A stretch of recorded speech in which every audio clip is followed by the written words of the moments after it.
Well, lots of families have dogs. Some hope the animals will provide a bit of extra security, perhaps ward off burglars, keep strangers from approaching the kids. But for the parents of an autistic child, a specially trained dog can make a real difference.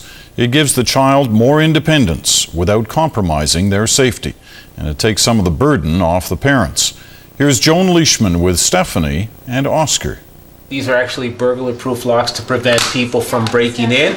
We use it to prevent Stephanie from breaking out. Over the years, Tony Discenza has become an expert on locks. He has to keep at least one step ahead of his daughter, who has a special talent for opening them. This is Stephanie. She's 10 years old and has severe autism. Stephanie can't talk, can't learn the way other children do.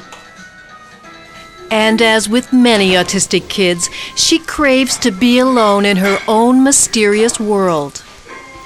Open the dishwasher. Teresa Discenza is constantly trying to draw her daughter out, have her help with small jobs, and participate as much as she can with family life. No. First dishes. Stephanie, first dishes, and then we'll watch TV, okay? Please, let's go.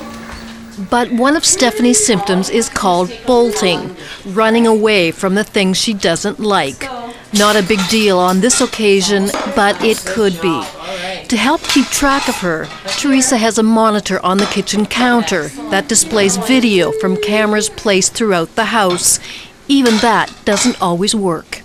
We had the company, and we have 2 lock gates at the back. Yeah. Even if she makes it beyond the backyard, there's still the lock gates for the driveway.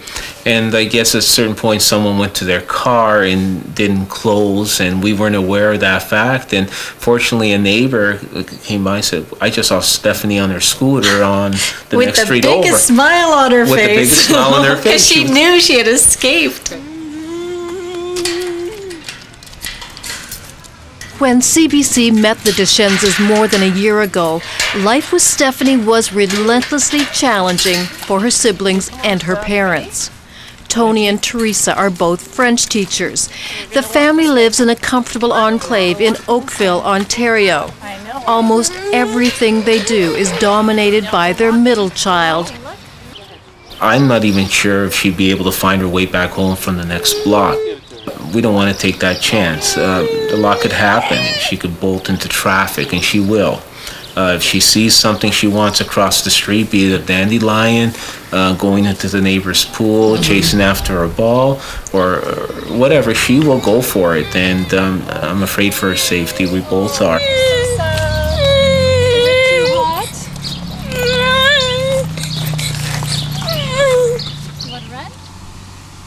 There is some help for families like the Discenzas. A new approach developed here at the Kennel for National Service Dogs near Kitchener, Ontario. Usually, service dogs work with the blind, but trainers like Wade Beatty have come up with a program pairing dogs with autistic children. Our priority is safety and greater independence. That's the area that we can guarantee. It works like this. The dog wears a jacket with 2 leashes. One's held by the parent. The other goes around the child's waist, so the dog can act as an anchor if the child tries to run away. This type of lead also means the parent doesn't have to be clutching the child's hand all the time. And autistic kids, because of sensory issues, typically don't want to be held on to, and it's just very restrictive. So now they can, with their dog, they can walk freely of the person that's with them. Beatty has matched 92 dogs with autistic kids in Canada. He knows they do help kids feel more independent and helps keep them safer. And in many cases, the dog seems to work in other ways, acting like a conduit to help severely autistic children communicate a little more with the outside world. The best control that you can get is asking your dog to stay. It takes 2 years of specialized training before the dogs are placed. A new batch of dogs is ready to go, but parents need training too. Oscar heel, Oscar. Forward. Oscar, forward. Heel. Teresa's not afraid to say she doesn't know a thing about dogs. In fact, she swore she'd never have one in her house. Good job. All right. Heel. Oscar, stay. Good boy. By the end of the week, Teresa's found her stride.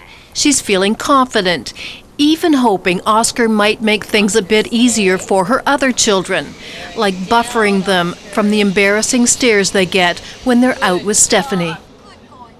You know, Mommy, why are they staring at us? Well, having that dog there will indicate to people there is a special person here, and that's why the dog's there.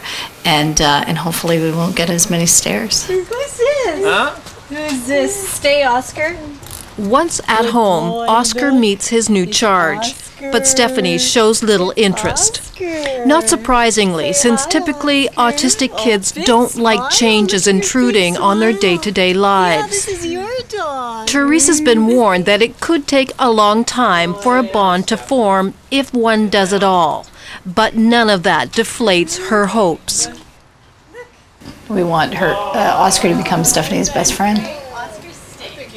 Someone that she can turn to, you know, she's feeling blue, she can go over and give him a hug, and he's very loyal. I mean, once he sees that he's getting the attention, he will sit with her. Stay, Oscar. Good boy. Good. In the world of autism, nothing comes fast or easy. Even harnessing and tethering the dog for a trip to the store takes time to get used to. Look out, look out, look out. No, don't look out the wrong way. Stop! Which gives Stephanie the perfect opportunity to escape and try going for a swim. Steffi, it's not pool time. You need to ask. All right, guys. Undeterred, the Discenzas are ready to try Stephanie with Oscar at the grocery store.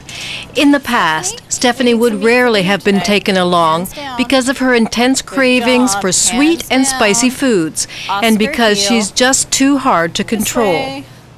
I can recall one day bending down to tie my shoe, and by the time I got up, and I mean, I know that she's beside me, so it's going to be very fast tying shoe, she was halfway down the aisle. So, and then here I am chasing her like a mad woman. At least, you know, she may be able to turn around and take something off a shelf, but with Oscar there, she's not going anywhere, which is a real, just a real relief knowing that she can be beside me and I don't have to go chasing her. There's no way to suppress the allure of certain foods, but Stephanie does grab at them less often.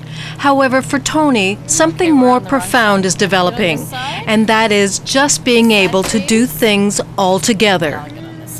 And to do it as a family, of course, where one of us does not have to stay home with Stephanie while someone else goes and takes the other children for a walk so that they can stop and talk with the neighbors, or going out to a major mall. We went to Sherway. That was great, wasn't it? That was a wonderful, wonderful experience. And even the looks on people's faces, instead of having this kind of quizzical look on what's going on there, they saw the dog, Oscar rather, they saw Stephanie. Oh, that's sweet. And they gave us space and a lot of positive comments, but we were able just to walk nicely, all five of us together.